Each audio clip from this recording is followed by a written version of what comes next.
Hello everyone, আশা করছি সকলেই ভালো আছেন। আমিও ভালো আছি। আজকে অনেক দিন পরে আমার এই ডিজিটাল ডায়েরির পাতায় আরও একটি নতুন গল্প লিখতে চলে এলাম। এই গল্পটি হলো জানুয়ারি মাসের হাড় কাঁপানো ঠান্ডায় আমাদের সকলের পিকনিক করতে যাওয়ার একটি গল্প। যথারীতি আগের দিন রাত 8টার সময় আমাদের বাস ছেড়েছিল আমাদের গ্রাম থেকে। বাসে যতজন আছে সকলেই আমাদের গ্রামের। তো মাঝ রাস্তায় আনফর্চুনেটলি আমাদের বাসটা খারাপ হয়ে গেছিলো এবং তার জন্য আমাদের অনেক দুর্ভোগ পোহাতে হয়েছিল। আমাদের এই পুরুলিয়া পৌঁছতে অনেকটা বেলা হয়ে গেছিলো। সে গল্প আর নাই বা করলাম। আমরা পুরুলিয়া মোটামুটি পৌঁছে গেছিলাম। এখন দেখতেই পাচ্ছেন পার্কিং লটে আমরা চলে এসেছি। গাড়িটা পার্কিং করে আমরা নেমে গেছিলাম। এরপরে আমরা সকলে মিলে ফ্রেশ হওয়ার জন্য জায়গা খুঁজছিলাম। আর ফোনে তো একদমই চার্জ ছিল না, কারণ সারা রাত আমাদের কারোর ঘুম হয়নি। সকলে ফোন ঘেঁটে গল্প করে পার করেছিলাম। তো এই হচ্ছে অযোধ্যা পাহাড়, যেটা আজকে আমরা এক্সপ্লোর করব। তো এখানে তারপরে আমরা একটা দোকান দেখতে পেয়ে গেছিলাম। সেখানে 20 টাকা করে নিয়ে ফোনে চার্জ দেওয়া হচ্ছিল এবং একটি করে কার্ড দিচ্ছিল, যেটা ফোন ফেরত নেবার সময় এই কার্ডটি তাদেরকে দিতে হবে। একটু ভয়ে ভয়েই আমরা এখানে চার্জটা দিলাম, কারণ এখনকার দিনে তো কাউকে বিশ্বাস করা যায় না, আবার না বিশ্বাস করেও উপায় নেই। তো আমরা এখানে ফোনটা চার্জ দিয়ে আমরা ফ্রেশ হয়ে নিলাম, স্নান করে রেডি হয়ে গেছিলাম একদম ঘুরতে যাওয়ার জন্য। আর এদিকে দেখতেই পাচ্ছেন রান্নার বন্দোবস্ত শুরু হয়ে গেছে। যেহেতু আমরা এখানে ঘুরতে প্লাস পিকনিক করতে দুটোই এসেছি, তাই আমাদের সমস্ত সরঞ্জাম, গ্যাস, বটি থেকে শুরু করে সব কিছু আমরা নিয়ে এসেছি। আর এখানে আমাদেরই কিছু কাকুও হাত লাগিয়ে দিয়েছে যাতে রান্নাটা একটু তাড়াতাড়ি হয়, কারণ এখানে এখন আপাতত মুড়ি খাওয়ার ব্যবস্থা চলছে। মুড়ি টুড়ি খেয়ে আমরা সকলে মিলে যে যার মতো ঘুরতে বেরিয়ে পড়বো। যার যেখানে ইচ্ছা সে নিজের নিজের মতন গাড়ি ঠিক করে সেদিকে ঘুরতে চলে যাবে। আবার টাইম দেওয়া আছে, ঠিক 2টো থেকে 2:30টার মধ্যে এখানে আমরা চলে আসব। অযোধ্যা পাহাড়ের নিচেই গাড়ি বুক করা যাবে। লাইন দিয়ে দাঁড়িয়ে আমরা যে যার মতন গাড়ি বুক করে নিলাম এবং গাড়ি বুক করার সময় আমরা কথা বলে নিয়েছিলাম আমরা কোথায় কোথায় যাব, সেই মতন আমাদের টাকা নিয়েছিল। প্রথমেই বুক করার সময় আমাদের টাকা অলরেডি নিয়েছিল। তো আমরা 4 জন ছিলাম, একটা ছোট গাড়ি বুক করেছিলাম। তো এখন আমরা যে যার মতন বেরিয়ে পড়লাম। আর আমাদের সামনে যে গাড়িটা, ওই গাড়িটাও হচ্ছে আমাদের পাশের বাড়ির বৌদিরা ছিল। তো আমরা এই দুটো গাড়ি একসাথেই যাচ্ছিলাম। তারপরে যে যার মতন যার যেখানে ইচ্ছা সে আগে সেদিকে গেছে। তো আমরা এখন লোয়ার ড্যাম, আপার ড্যাম এগুলোই আগে দেখব। তো তার জন্য সেই দিকেই চলে যাচ্ছি। এই যে লোয়ার ড্যামটা দেখাও যাচ্ছে। তো আমরা একটা ভিউ পয়েন্ট দেখে আপাতত দাঁড়াবো, তারপরে দেখব, ছবি টবি তুলব। আর এই যে পাহাড়ের কোলে পিকনিক করা, একসাথে হাতে হাত লাগিয়ে কাজ করে, এগুলো কিন্তু একটা আলাদাই আনন্দ। যদিও সেই আনন্দটা আমরা উপভোগ করতে পারিনি, কারণ চারিপাশটা ঘুরেও দেখতে হবে আমাদের। তো এখন আমরা লোয়ার ড্যামের ভিউ পয়েন্টে দাঁড়িয়েছি। দেখতেই পাচ্ছেন চারিদিকটা কতটা সুন্দর লাগছে। মনেই হবে না যে এটা পুরুলিয়া, যেন মনে হচ্ছে এটা দার্জিলিং বা সিকিম অন্য কোথাও। আসলে কুয়াশায় ঘেরা তো, তাই অতটা স্পষ্ট বোঝা যাচ্ছে না, কিন্তু দেখতে দারুণ লাগছে। লোয়ার ড্যাম দেখার পর আমরা আপার ড্যামের ভিউ পয়েন্টের দিকে রওনা দিয়েছি। একটা ভালো ভিউ পয়েন্ট দেখে দাঁড়িয়ে আমরা এখন আপার ড্যামটা এক্সপ্লোর করছি। আর দেখো পুরো নীল জল, কি ভীষণ সুন্দর। মাঝখান দিয়ে রাস্তা চলে যাচ্ছে আর দুই ধারের ভিউটা এই যে কতটা সুন্দর। আমি তো এই ব্যারিকেডের বাইরে এই পাথরগুলোর ওপর দাঁড়িয়ে ছবিও তুললাম। পুরুলিয়ার অযোধ্যা পাহাড় মানেই এই আপার ড্যামের ছবি আমি বারবার দেখেছি ফোনে, কিন্তু তখন তো আর বুঝিনি শুধু আপার ড্যাম ছাড়াও আরও কত সুন্দর পুরুলিয়া। আর আপার ড্যামের চারপাশের ভিউটাও এতটা সুন্দর, কারণ এটা আমার ফার্স্ট টাইম পুরুলিয়া ঘুরতে আসা, কিন্তু একদিনের জন্য। জানি না এই একদিনে কতটা কি ঘুরে দেখে শেষ করতে পারবো, তবে চেষ্টা করব যতটা পারবো ঘুরে দেখব। যদিও আমার মা, বাপি, বাই, বাসের কাকুরা অনেকবার এসছে, কারণ প্রায়ই জানুয়ারি মাসেই কাকুরা পিকনিক করতেই পুরুলিয়াতেই আসে। আর যাদের ইচ্ছা হয় কাকুদের সাথে চলে আসে।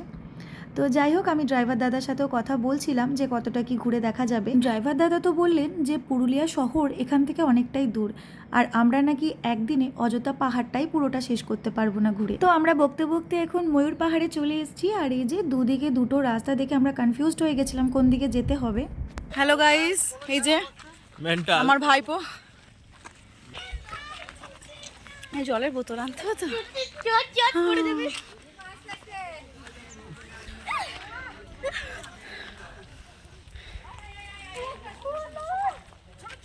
গ্রুপ ট্যুর আমাদের। হাঁপিয়ে গেলাম, একটু হাই করে দাও। হাই, আমাদের সব গ্রুপ ট্যুর।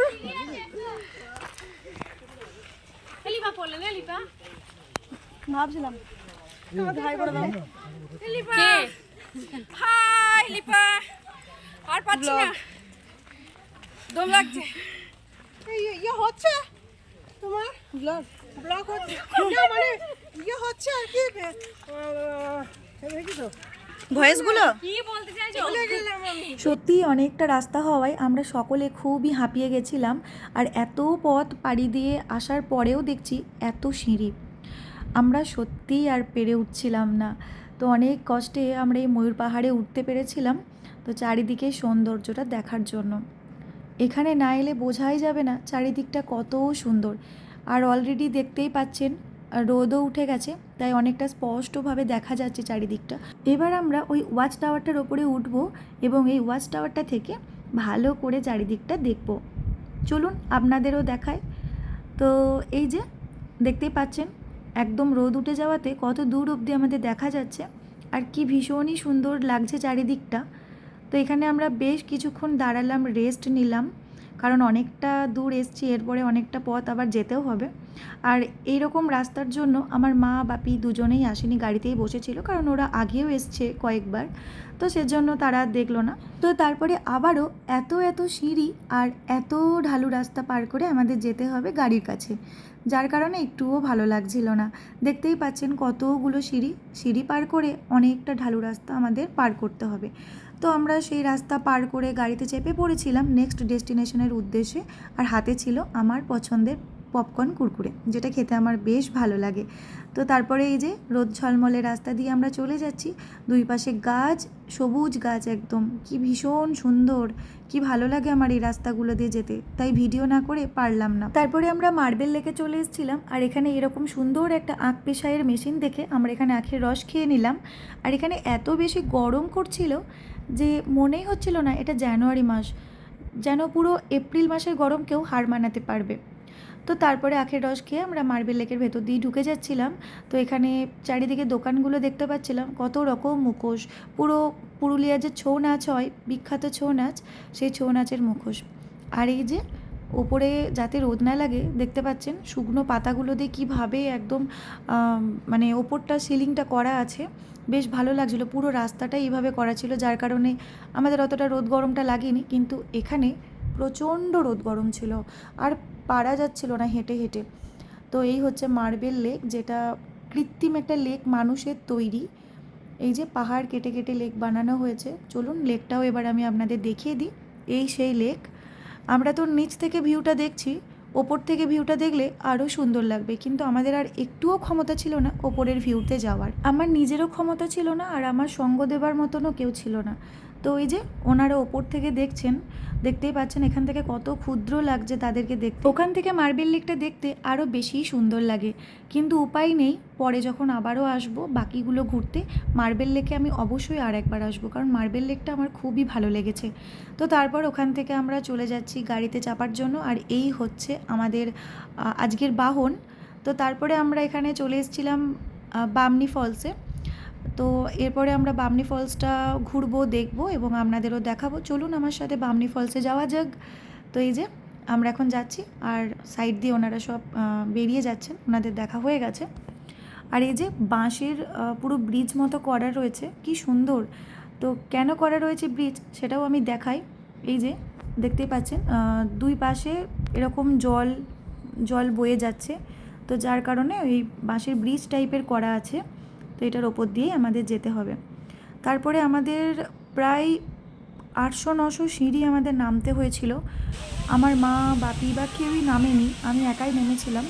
আর আমার তো নামতে গিয়েই মাথা খারাপ হয়ে গেছিলো, আমি জানি না এরপরে আমি উঠবো কী করে। তো এখানে এসে যে ভিউটা পেলাম বেশ ভালো লাগলো, তবে আহামরি কিছু লাগেনি। ওই যে ওখানে দেখতে পাচ্ছেন জলগুলো, এই ঝর্ণার জলগুলো ওখানে গিয়েই পড়ছে। তবে কোনো জায়গায় বেড়াতে গেলে আমি কিন্তু বেশিরভাগ সময় একা একাই ঘুরতে পছন্দ করি, কারণ আমি আমার মতন বিভিন্ন দিকে ছবি তুলি, ভিডিও করি, আর আমি আমার মতন হেঁটে এদিক ওদিক ঘুরে নিই। আর বিশেষ করে মা বাপির সাথে গেলে, কারণ ওনারা বয়স হওয়াতে অতটা বেশি ওপর নিচ করতে পারে না, যেগুলোতে উঠতে হয় বা বেশি নামতে হয়, তার জন্য ওরা ওপরেই বসে আছে, আমি নিচে নেমেছিলাম, কারণ ওরা আগের বার নেমেছিল, তাই এবারে আমি আর নামতে দিই। যখন এই ঝর্ণাটার কাছে গেছিলাম, ঝর্ণার জলের ছিটেগুলো গায়ে যখন লাগছিল, কি আরাম লাগছিল। শীতকালে গায়ে জল লাগলে আমরা আঁতকে উঠি, বাট এখানে একদমই সেরকম হয়নি, ভালো লাগছিল গরমের জন্য। পরে বহু কষ্টে হাঁপাতে হাঁপাতে আমি বামনি ফলস থেকে ওপরে উঠেছিলাম, আর ওঠার সময় এই ভিউটা পেয়েছিলাম। তো তারপরে ওপরে উঠেও আমাকে খানিকক্ষণ রেস্ট নিতে হয়েছিল, তারপরে গেছিলাম তুর্গা ফলসে। এটা কি অনেকটা নামতে হবে? অনেক যাবে যার যেরকম ইচ্ছা। সুন্দর একটা বাঁশির আওয়াজ হচ্ছিল না, সেই জন্য আমি এই জায়গাটাতে মিউট করিনি। আমার তো বেশ ভালো লাগছিল। তো আপনারাও শুনতে পাচ্ছিলেন যে কতটা আমাদের নামতে হবে, আর দেখতেও পেলেন। তো আমরা ওই অতটা রাস্তা নেমে আমরা এখানে চলে এসেছি তুর্গা ফলস দেখতে। এবং এই তুর্গা ফলসের রাস্তাটা আরও ভয়ানক ছিল, কারণ এই ঝর্ণার কাছে পৌঁছতে গিয়ে আমাদের অনেক ঝুঁকি পোহাতে হয়েছিল, যার কারণে ফোন বের করতে পারিনি আর ভিডিও করতে পারিনি। এই যে, আর এই জায়গাটা কেমন একটা রামধনুর মতন হয়ে গেছিলো, সেটাই আমি দেখাচ্ছিলাম। তো এই জায়গায় বহু কষ্টে আসতে পেরেছি, এবং জানি না এখান থেকে আমি মানে ওই জায়গায় দাঁড়িয়ে মনে হচ্ছিল যে আমি আবার ব্যাক করব কী করে, ওইরকম একটা রাস্তা থেকে যাব কিভাবে। তো তারপরে যাক, সে পরের ভাবনা পরে হবে। আমি একটু ঠান্ডা জলটা নিয়ে একটু মজা করছিলাম, চোখে মুখেও একটু দিলাম, খুব গরম লাগছিলো বলে। আর এই যে বৌদিও ছবি তুলবে বলে দাঁড়িয়েছিল। তো তারপরে আমরা সেই ডেঞ্জারাস জায়গাটা পার করে আমরা এখন এই সিঁড়ি দিয়ে ওপরে উঠে যাচ্ছি। মানে একে অপরকে টেনে না তুললে সেই জায়গাটা থেকে ওঠাই যাবে না পাহাড় দিয়ে।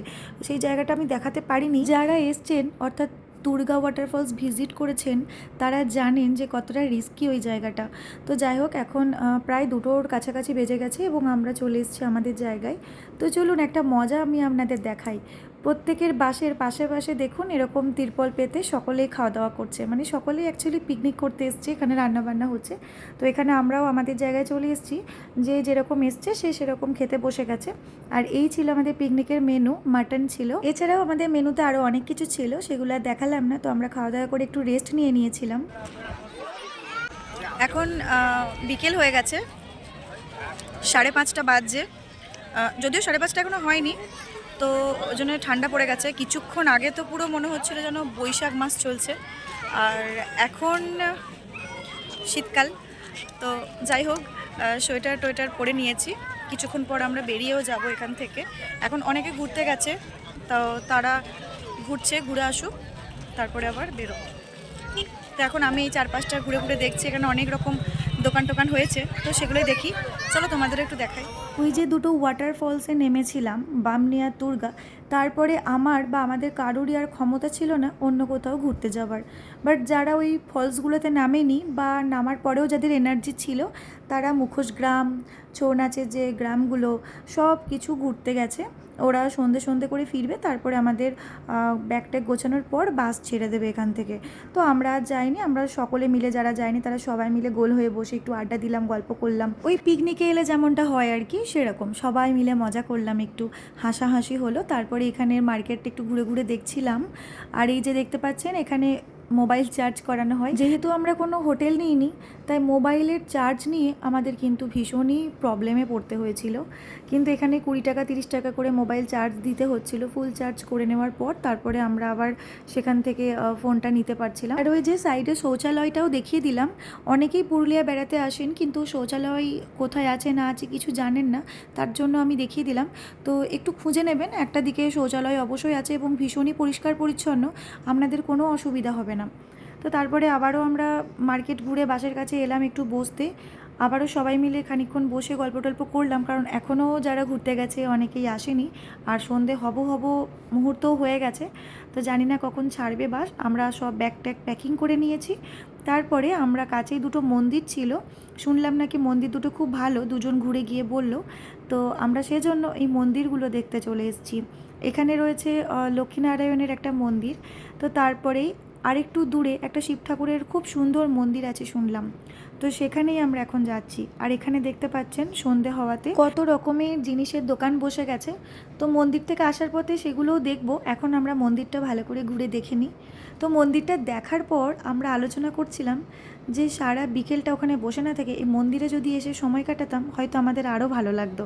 তো এখানে আরতি হচ্ছে, কত সুন্দর গান বাজছে, যদিও সেগুলো আমার মিউট করা আছে, আমি নিজে ভয়েস ওভার দিচ্ছি বলে, প্লাস কপিরাইটের জন্য। তো এই মন্দিরটা সত্যিই ভীষণ সুন্দর। অন্ধকারে হয়তো অতটাও সুন্দর বোঝা যাচ্ছে না, কিন্তু বিকেলে আসলে হয়তো আরও সুন্দর লাগতো। তো এখানে রয়েছে একটা গণেশ ঠাকুরের ছোট্ট মূর্তি, এটা গণেশ ঠাকুরের মন্দির। এরপর এটা হচ্ছে শিব ঠাকুরের মন্দির, মন্দিরটার নাম হচ্ছে শিবাই বাবা ধাম। তো এটা পুরুলিয়ার অযোধ্যা পাহাড়ের নিচেই রয়েছে এই মন্দিরটা, ভীষণ সুন্দর। তো এখানে আরতিও হচ্ছিল, চলুন আপনাদের একটু আরতিটা দেখাই কিভাবে এখানে আরতি হয়।